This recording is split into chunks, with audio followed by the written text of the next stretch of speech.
Target ng Department of Transportation na masimulan na ang bidding sa Public-Private Partnership o PPP scheme para sa Light Rail Transit o LRT Line 2 ngayong taon. Ayon kay Transportation Secretary Vince Dizon, ito ang long-term solution ng pamahalaan sa LRT 2 gayon din sa Metro Rail Transit o MRT 3. Ito ay upang mas maging maganda ang serbisyo ng mga tren sa mga commuter.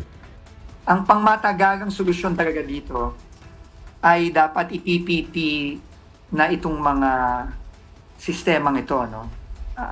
Kagaya ng LRT2 at MRT3. Yun talagang pangmatagalang solusyon. Dahil habang ang gobyerno ang nag-ooperate ito, limitado tayo ng budget, limitado din tayo ng ating mga procurement rules. Ibig sabihin niyan, hindi ganun kabilis ang ability natin na mag-ayos nitong mga sistemang ito. Kaya yun talaga ang ultimate solution. Noong Miyerkules nagkaroon ng problema ang LRT2 dahilan upang may stranded ang maraming pasahero.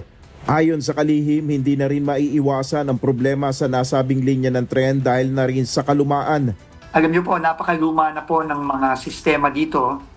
Kaya minsan po talaga meron tayong mga hindi maiiwasang aberya.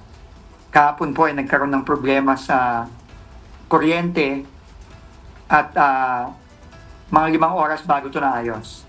Kaya ang ginawa po nating mabilis ay unang-una nagpadala po tayo ng mga bus at van para isakay ang ating mga kababayang na stranded dito sa segment ng LRT2 na to mula Antipolo hanggang Cubao. Hininga ng tulong ng DOTR ang Asian Development Bank sa PPP ng MRT3, samantalang ang World Bank's International Finance Corporation naman ang para sa privatization ng LRT2. Nel Maribuhok, UNTV News and Rescue, Diyos ang aming sandigan, serbisyo publiko ang aming pinahalagahan.